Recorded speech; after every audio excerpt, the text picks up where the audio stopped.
اور جو مال تمہاری بیویاں چھوڑ مریں اگر ان کی اولاد نہ ہو تو اس میں سے نصف تمہارا ہے، پھر اگر ان کی اولاد ہو تو ترکے میں تمہارا حصہ چوتھائی ہے، لیکن یہ تقسیم وصیت کی تعمیل کے بعد جو انہوں نے کی ہو یا قرض کے ادا ہونے کے بعد جو ان کے ذمے ہو کی جائے گی۔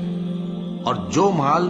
تم مرد چھوڑ مرو اگر تمہاری اولاد نہ ہو تو تمہاری بیویوں کا اس میں چوتھا حصہ ہے، پھر اگر تمہاری اولاد ہو تو ان کا 8واں حصہ ہے۔ یہ حصے تمہاری وصیت کی تعمیل کے بعد جو تم نے کی ہو اور ادائے قرض کے بعد تقسیم کیے جائیں گے۔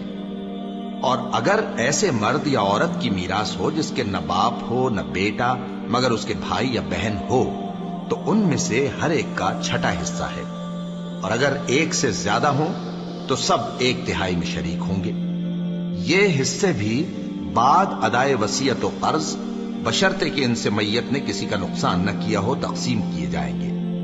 یہ اللہ کا فرمان ہے اور اللہ نہایت علم والا ہے، بردبار ہے۔ یہ تمام احکام اللہ کی حدیں ہیں، اور جو شخص اللہ اور اس کے پیغمبر کی فرما برداری کرے گا اللہ اس کو بہشتوں میں داخل کرے گا جن میں نہریں بہہ رہی ہیں، وہ ان میں ہمیشہ رہیں گے، اور یہ بڑی کامیابی ہے۔ اور جو اللہ اور اس کے رسول کی نافرمانی کرے گا اور اس کی حدوں سے نکل جائے گا اس کو اللہ دوزخ میں ڈالے گا جہاں وہ ہمیشہ رہے گا، اور اس کو ذلت کا عذاب ہوگا۔ مسلمانوں، تمہاری عورتوں میں جو بدکاری کا ارتکاب کر بیٹھیں ان پر اپنے لوگوں میں سے 4 شخصوں کی شہادت لو۔ اگر وہ ان کی بدکاری کی گواہی دیں تو ان عورتوں کو گھروں میں بند رکھو یہاں تک کہ موت ان کا کام تمام کر دے،